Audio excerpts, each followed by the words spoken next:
Akkam jirtu daawwattoota keenya hordoftoota keenya kun torbeetti gaafa kamisaa kan isinii dhiyaatu qophii gaaddisa dimokiraasiiti. Qophii dimokiraasii har'aa keessatti waa'ee seenaa tokko isinitti himuufan deema.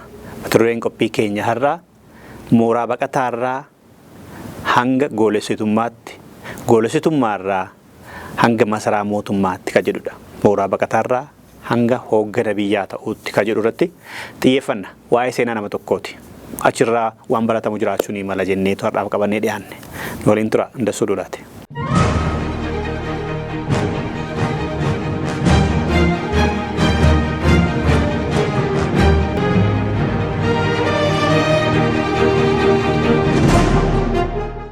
Ayyee deebi'eeraa daawwattoota keenya gabaabaadhumatti waa'ee seenaa nama tokkooti. Namichi kun maatiinsaa warra qe'ee isaaniirraa buqqifamaniin mooraa baqataa biyya ormaa biyya ambaa keessatti dhalate. Kitaaba qulqulluu keessatti haa ta'u quraana keessa kan baay'inaan barreeffamee jiru maqaa bakkootaa keessaa tokko gaarreewwan Goolaan jedhamanidha. Gaarreewwan Goolaan kun Siiriyaa keessatti argamu. Bara lola Arabootaa fi Israa'elii guyyaa 7 keessatti Israa'el isaan moote jedhamtee akka seenaatti amma himamaa jiru. Israa'el Araboonni itti qaanaa jiraatan sana maatiin namicha kanaa waraana Israa'eliitiin buqqa'ani 1967. Lafa baasaanii gaarreewwan Goolaan kan isaanii kan akaakilee abaabilee isaanii ka ta'erraa humnaan waraanaan abiddaan buqqa'anii gara Saawudii deemani. Namicha Masiritti himuuf deemu kun hin dhalanne gaafa sana. Abbaa fi haadha isaa buqqa'ee deeme. Lafa akaakilee abaabilee isaanii Siiriyaa keessattuu gaarreewwan Goolaan jedhaman kan amma harka Israa'el jiru waan fudhatameef biyyaa bahuun dirqamati ta'e. Baqatanii eessa deemanii? Sooriyaa wanni deemanii Saawudii Arabiyaa. Saawudii Arabiyaatti mucaa godhatan maatiinsaa. Abbaansaa injiinara boba'aa warshaa boba'aa oomishu kan Saawudii keessatti qacaramanii hojjetaa turan. Abbaan nama kanaa injiinara ogeessa boba'aa baasuu ta'anii hojjetaa bara dheeraa turan. Achitti abbaansaa fi haatisaa biyya abbaa isaaniitii baqatanii mooraa baqataa keessatti jiraatanii mucaa kana godhatani. 1967 baqatanii isiniin jedheeraa gara Saawudiitti baqatummaadhaan mooraa baqataa keessatti jiraatanii hojii argatanii abbaan injiinara ta'anii warshaa boba'aa baasuu Saawudii keessa qacaramanii hojjetanii mucaa tokko godhatani. Mucaan suni dhalatee waggaa 7 waggaa ta'u bara 1989 garaan isaan didee biyyuma abbaa kiyyaatti hin deebi'ee du'a jedhee abbaansaa haadha manaasaa fi mucaa kana qabatee eessatti deebi'aa magaalaa guddoo Sooriyaatti deebi'e Damaasqos. Gurbaan sun biyya biraatti dhalatee hamma waggaa 7 ta'utti seenaa abbaansaa fi haatisaatti himanii biyya akkas jedhamnu qabna ture, biyya gaarii qabna ture, lafa akaakilee abaabileen keenyi nu dhaalchisan bal'aa qabna ture, jireenya qananiitoo jiraataa jirruuti. Weerartuun tokko Israa'el kan jedhamtu ilaalcha tsiyonummaatiin dhuftee lafa keenya weerartee unuun buqqistee baqannee dhufnee gadadoo keessatti mooraa baqataa keessatti seensi guddifne jedhanii seenaa haadha isaa fi abbaa isaa akaakilee isaa lafti fagoo Sooriyaa jedhamu akka jiru itti himaa guddisani. Gaafa waggaa 7 ga'u inni 1989 abbaa fi haati mucaa isaanii kana qabatanii biyyuma abbaa keenya irratti duunadhanii eessa dhufanii magaalaa guddoo Sooriyaa Damaasqoo seenani. Dura wayita sana mucaan waggaa 7dha. Seenaa biyyasaa fi abbaasaa haadhasaa lafa isaanii hundumaas dhagaa kan ture Sooriyaan kana dhanii itti agarsiisani. Gurbaan sun guddatee baratee yuunivarsiitiis galee yuunivarsiitii keessatti ogummaa gaazexeessummaa, galaalchummaa fi miidiyaa barataa ture. Otoo kana baratuu hacuuccaa Araboota irra ga'uu sinuma dhagaa. Hacuuccaa maatiin Bashir al-Assad irraan ga'uu sinuma dhagaa. Wayita sana Bashir al-Assad aangoon qabannee innis barataa ture. Abbaasaa atu biyya bulchaa ture. Abbaansaa ani nama godhu inuma dhagaa. Israa'elis waan Filisxeemiitiin gootu inuma dhagaa. Inni bara 1992 keessa bara 2002 keessa dargaggeessa ta'ee yuunivarsiitii barataa. Ani maalin godhaa? Maatiin koo qeerraa buqqaani. anis mooraa baqataatti naladhe arras deebi'ee dhufee biyya qaba hin jedhu jedhee numa yaada. Tokko jedhu abbaan isaa hidhame. Kan hidhe abbaa Bashir al-Assad amma baqatee biyyaa bahe kana Hafiz al-Assad kan jedhamudha. Inni jeneraal ture waraana keessaa mootummaaf fonqolchee aangoo qabatee paartii siyaasaa Baaz jedhamu hundeessee hanga eengadda ari'ameetti isuma biyya sana bulchaa ture. Maatii masaa biyya bulchaa ture. Kanaaf abbaan Bashir al-Assad Hafiz al-Assad abbaa mucaa kanaa hidha. Abbaa mucaa kanaa sabboonummaa siiriyummaa, sabboonummaa namummaa, sabboonummaa arabummaa, sabboonummaa mirga Filisxeemiif falmuu leellisuu jalqabee warra qabsaa'ota Filisxeemotaaf qabsaan quunnamuu jalqabee PLO faa wala sana quunnamuu jalqabeera. Dhaaba Arafaat faa jechuudha. Quunnamaa ta'aa jiru maaliif garboomna biyya keenya irratti? Araboonni maaliif garboomu? Israa'elis maaliif Filisxeem hacuuccii? Maatiin Hafizis maaliif nu garboomfata? Lafti keenya maaliin qubattootaan weeraramee qabamee jiraatan mayooditti jedhu abbaan keessa isaarratti sabboonummaan biqilee kana bira gahee Hafiz al-Assad qabee hidha. Gurbaan duraanuu seenaa dhagaa ture abbaan isaa hidhame jalaa. Ani akka dargaggeessa barataa jiru tokkootti maalan gochuu danda'a qabsoo uummanni keenyi garbummaa jala jiru akkamittiin qabsoo gaggeessuu danda'a? Gumaacha ani buusuu danda'u. Qubattoonni biyya biraatii dhufanii lafa keenya qabatanii jiru. Filisxeemonni hacuucamanii jiru. Nutis warri Siiriyaa mirga hin qabnu. Biyya abbaa keenya irraa ari'amneerra. Mootummaan amma jirus nuun uummata biyya kanaaf mirga hacuucee qaboorfatee jira. Israa'elis lafa abbaa keenya qabattee jirti ka jedhu maalan gumaachuu danda'a utuma jedhee yaaduu abbaan isaa hidhaa jira isiniin jedheera. 2000 keessa bara 2003 gaafa Saudi maqaan ishee Ameerikaan Iraaqii weerartu olola sobaa dhumtee nuukileera baayoloojiitu jira Saddam Hussein biyya addunyaa balleessuu jirra jettee sobdee Bushii fi Tony Blair olola sobaa dhumanii yoggaa isaan Iraaq weeraranii dargaggeessi kun gaaffiin koo tarii achiin deebi'uu danda'a waan inni lammii kiyyaaf gumaachuu danda'u waan godhuu danda'u mirga Arabootaa mirga Siiriyootaaf falma achi keessa galee jedhee Ameerikaa irratti qabsaa'uuf Sooriyaa irraa bahee umrii ijoollummaatiin Iraaq seene. Achi keessatti Ameerikaa lolaa ture. Lolee lolchiisee ajjeeseera.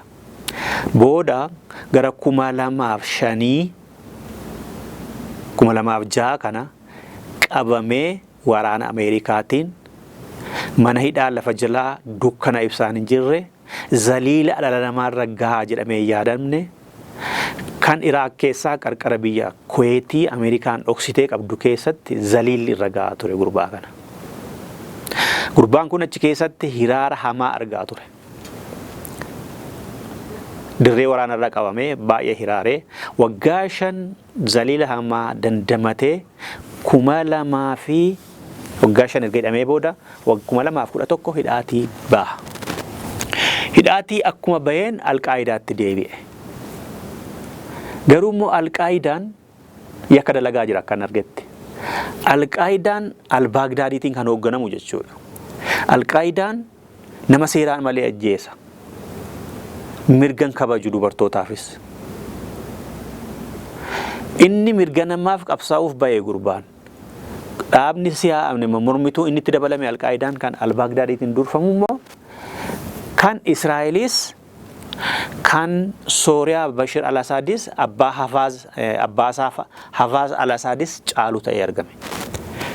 Maalan godha kanan amanan caalutti bahee jedhee aaree too jiru akkuma hidhaatii baheen kan dhaga'e maa inni fincilli Arabootaa dargaggoonni Arabootaa 2011 Tuuniziyaatti eegale. Tuuniziyaa irraa mootummaa fonqolchee Liibiyaa irraa mootummaa ajjeesee Gaddaafii Ijiptii irraa mootummaa fonqolchee hidhaatti galchee Sooriyaa keessa galee akkas gochaa jira. Yemanii galaafate. Kana akkuma dhaabeen waan kana waan dhageef carraa gaariidha jedhee hoogganaa Alqaayidaa Al-Baagdaadii dubbisee Sooriyaa keessa galeen uummanni fincileera. Mormitoonni ka'anii sirna abbaa irree sana galaafachuufatti qabsoo eegalaniiru. Isaan keessa galeen adda biraa dhuumaa jedhan. Tole jedha Al-Baagdaadiin. Keessa isaatti gurbaan Al-Baagdaadiis hin feene. Maaliif Al-Baagdaadiinis Alqaayidaanis hamaadha. Nama garmalee ajjeesa, seeraan malee ajjeesa. Murtiin hin jiru, murtii qajeelaa murtiin seeraa hin jiru. Nama fixa. Hiraarsannis. Kanaaf kan ittiin dubbanne baajata maallaqa naa kennedhee doolaara 50,000 fudhatee Iraaq irraa ka'ee Siiriyaa seenee mormitootatti dabalame. Kanaaf 2011 keessa Sooriyaa seenee mootummaa Sooriyaaf loluutti jalqabee Alqaayidaa dhiisee dhaaba kan Sooriyaa lolu maqaasaa dhaaba siyaasaa tokko hundeeffate loltuu jaarmiyaa tokko maqaa bubuunse maqaan isaa Jabaat Al-Nusraa jedha. Jabaat Al-Nusraa kun haaraa Siiriyaa keessatti hundeesse jechuudha. Alqaayidaa keessaa baheeraa jedhe. Al-Baagdaadiin Alqaayidaan hoogganu maajii ambiraa dhumtennaan lakki atiyyuu sirrii miti nama seeraan nama ajjeesta abbaa irreetatu jedheni Jabaat Al-Nusraa kana hundeessee mootummaa Bashir al-Assad waraanutti ka'e. Wayita sana immoo Daash kan jedhamu jira 2013 keessa Daashiin isa booda ISC fi ISSC jedhee maqaa baase. ISCnis ISSCnis Alqaayidaa irraa futtuqanii Siiriyaa fi Ameerikaa lolu Alqaayidaaniif Ameerikaa lola. Jabaat Al-Nusraa kun kan gurbaa kanaan hoogganamu maqaa isaa booda sanitti immoo isaatiin hoogganamus Siiriyaa lola. Amma Daashii fi yookaan booda ISC jedhamee fi Alqaayidaan gurbaa kana loluu jalqabani. Gurbaan kun yookaan Jabaat Al-Nusraa kun mootummaa Sooriyaa sin lola, Alqaayidaa sin lola, Daashii sin lola. Alqaayidaaf Daashiin abbaa irreeti araba bilisoomsuuf hin deebani. Araba garmalee hacuucuuf deemu. Dimokiraasii mirga namaa, mirga shamarranii dubartootaas kan eegan miti. Dimokiraasii san fiduu danda'an miti. Qubattoota sanurraa kaasan miti. Araba kan yookaan Sooriyaa biyya hundumaaf taatu kan hundeessuuf deeman miti jedhee isin nama seeraan alajjeestu jedhee Daashii sin lola, Alqaayidaa sin lola, mootummaa Siiriyaa sin lola. Ameerikaan immoo jidduu kanatti Al-Nusraan kuni Jabaat Al-Nusraa kuni damee Alqaayidaatii goolessituu godhattee farrajjiin. Sooriyaan isa lolti, Ameerikaan isa lolti, Daashiin isa lola, Al-Baagdaadii Iraaqiniinis Alqaayidaan isa lola 2013 kaasee. Erga Daashiis mo'atee Alqaayidaas mo'atee lafa Idlib jedhu bal'aa tokko to'ate Al-Nusraa kuni. To'atee bulchiisa jalqabe. Ameerikaan ammas goolessituudha jetti. Inni dahateedhuma Idlib bulchiisa guddaadha.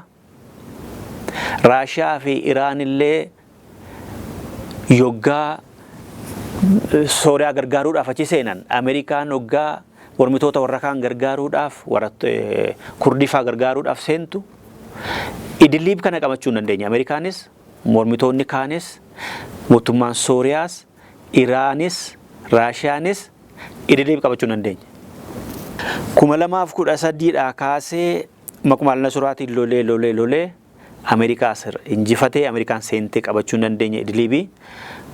Naannoon kaan yoggaa mormitoota kaaniin qabamanii yoggaa gaafii Raashiyaa fi Iraaniin Sooriyaa gargaaranii lafa garii deeffatan Idlibiin garuu qabachuu hin dandeenye.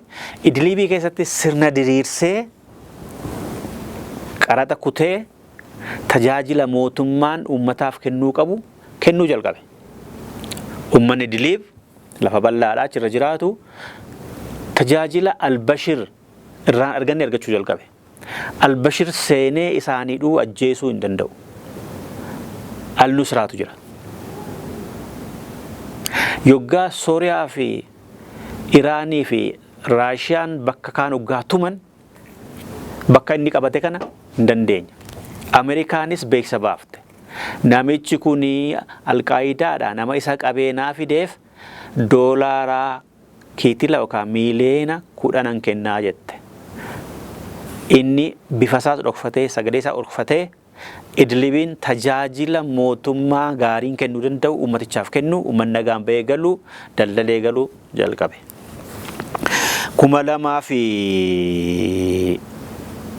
2017 immoo maqaa dhaaba siyaasa isaa kan Jabaat Al-Nusraa jedhu ni jijjiire gara HTS tti jijjiire jechuudha. Dura 2016 keessa Fataa Al-Nusraa kana gara Fataa Al-Shaamiitti jijjiire gara adda waraanaatti jijjiire jechuudha. Adda waraanaa kan adda kan Sooriyaa deebisee qabachuuf lolu jechuudha. Fataa Al-Nusraa gara Fataa Al-Shaamiitti jijjiire Jabaat Fataa Al-Shaam Jabaat Fataa Al-Shaamiitti jijjiire 2016. 2011 immoo Fataa Jabaat Fataa Al-Shaam kana Fataa Jabaat Fataa Al-Shaam kana gara HTS tti jijjiire. HTS immoo koree bilisummaa jechuudha. Bilisummaa kan uummata Sooriyaa bilisoomsu. Hamma kanas amma 2017 Ameerikaan birrii mashee ramaddee nama isaa qabu barbaaddi ture. 2017 kana 2016 ani Al-Qaayidaa faana hidhatan qabu. Ilaalchii fi sagantaan siyaasaa fi amantaa Al-Qaayidaa fi Daashiin godhan ana laallatani. Ani bilisummaa bilisa baastuu uummata Sooriyaa hundaati. Kanan lolu sirna baaz kan faamiliin yookaan maatiin Alaaviis Al-Asaad fonqolchaan qabatee waggaa 48 gara 50 ta'u ilma isaa wajjiniin biyya kana bulchee saamee saamsisee hiraarsaa ajjeesaa baay'ee sana lolaa jedhee hidhata akka hin qabne labsate. Egaa bara sanaa kaasee 2017 kaasee hamma 2024 gara dhumaatti Idliib bulchaa ture malee Damasqas galuu hin dandeenye ture.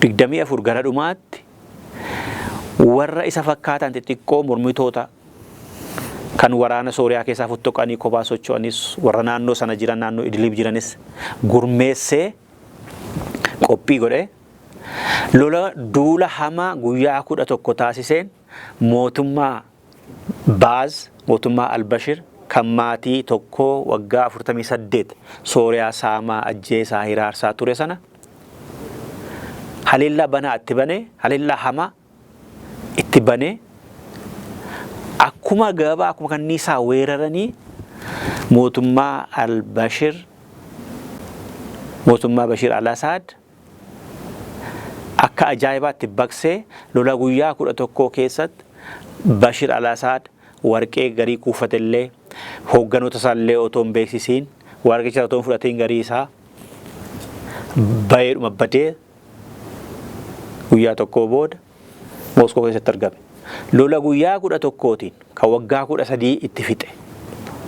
2011 hamma 2014tti waggaa 13 mootummaan Bashir Al-Asaad Damaskootiin ala bahuu waan hin dandeenye harki bal'aa mormitoota hedduutiin harkaa fudhatamee lafni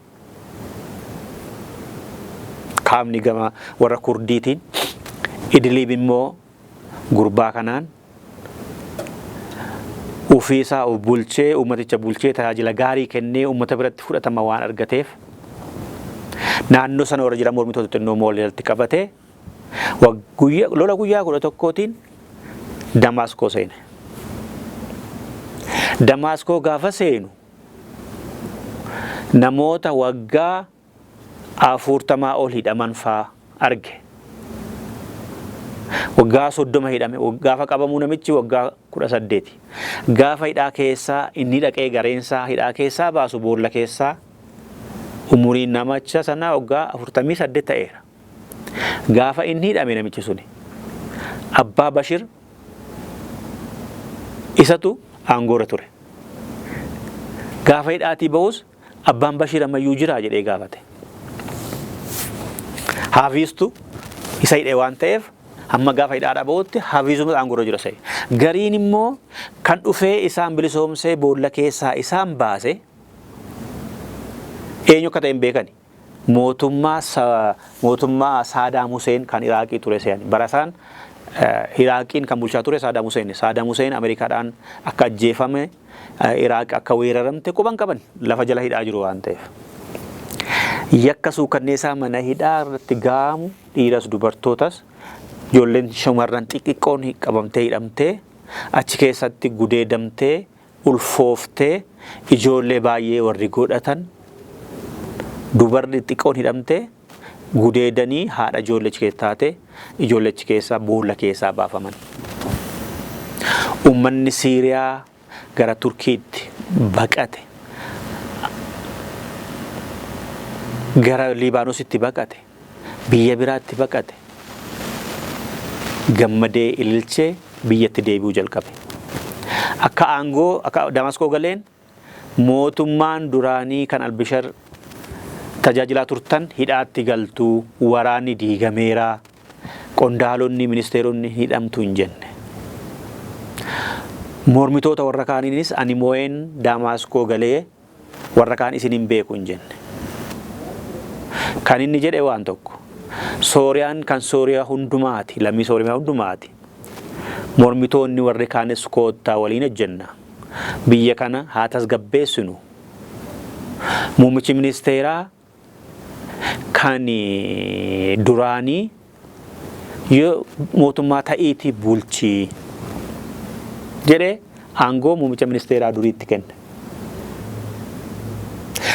Mormitoota isin hin taphanne humni keessan xiqqoodhaa dannee nama xiqqoo qabdu humna xinnoo qabdu kaan immoo guddoo qabdu jedhee hin tuffanne hundumaa koottaa jedhee mootummaa sitti dabalee mootummaa isa kufee sitti dabalee waraana durii otoo hin diigiin mana maree mootummaa ce'umsaa akkamitti hundeessine jedhee isaan mariisise. Ameerikaan goolessituudha kan jette Israa'eeliin goolessituudha kan jette warri dhiyaa hundi isaanii goolessituudha al-Nusraan jedhanii namni nama kana qabdanii nu dhiyeessitan kitila 10 isinii kenna kan Ameerikaan jettee barbaadaa turte uummanni waan isa jaalateef innis akka maqaa isa badee miti gaafa mootummaa al-Bashir al-Assad guyyaa 11 keessatti ari'ee biyya baasee waraana biyyattii hin diigne daangaa biyyattii hin diigne mootummaa hin diigne tajaajila hin diigne mormitoota warra kaanis bosonatti hin ariine waraanas mootummaan duraanis mormitoonnis tokko taanee mootummaa ce'umsaa hundeessinuu jedhee isa filatanii har'a hoogganaa mataa mootummaa Siiriyaa ta'ee nama tajaajiluu jirudha. Seenaan amma yoonaa ani isinitti haasaa ture nama suuta jedhee tasgabbaa tokko dargaggeessa tokko fageessee yaada qabu mul'ata qabu biyya isaaf mooraa baqataa biyya ambaa keessatti dhalatee baqataa ta'ee biyya abbaatti deebi'ee immoo biyya abbaa keessa jireenya dadhabee abbaansaa abbaa irreetiin hidhamee quuqama lammummaa isaatiin kan maalan godha jedhee otoo yaaduu Ameerikaan Iraaq weerarraan dhaqee Ameerikaa loluuf dhaqee achi keessattis waggaa 5 zaliil irra ga'ee waggaa hidhaatii bahu fincillee araboo dargaggoota arabaa waan ka'eef dhufee Sooriyaa seenee mootummaa Sooriyaa irratti lola banee dhaaba al-Nusraa jedhu hundeessee Al-Qaayidaa balaaleffatee Al-Qaayidaa lolee Al-Qaayidaa mirga arabaa kan raba kabaju miti jedhee Daashis lolee Daashiif Al-Qaayidaan tokkuma arabaaf hin tolan jedhee Ameerikaan immoo atuu Al-Qaayidaa jettee isa loltee Ameerikaas lolee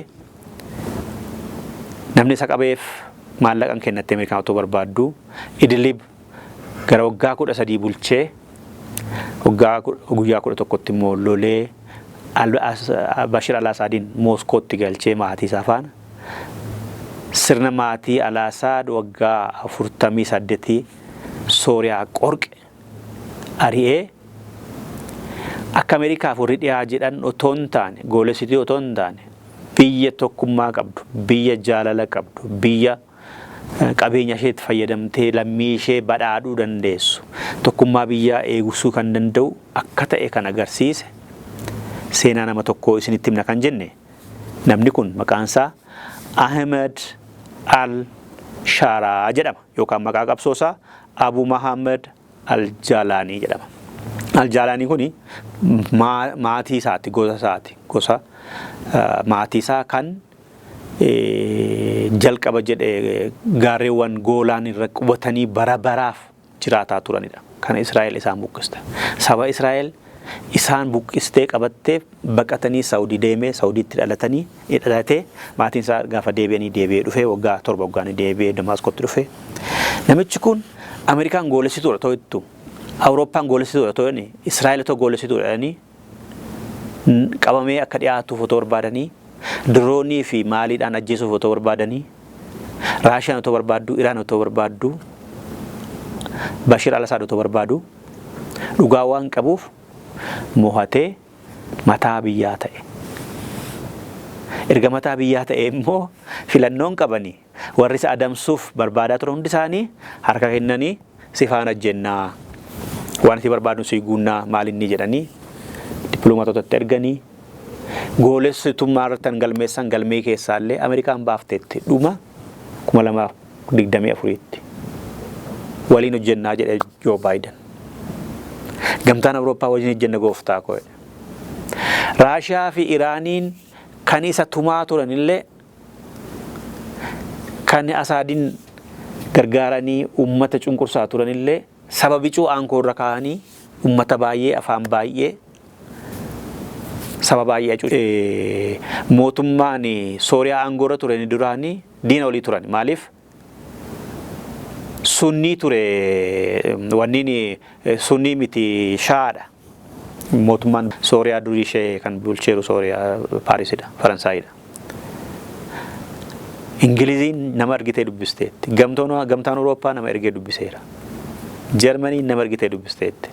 Biyyoonni hunduu ofitti waamanii dubbisaa jiru. Biyyoonni kun hundi isaanii durii immoo goolessituudha turan. Mootummaan Siiriyaas goolessituudha biyya diiguu yooni badii jechaa ture.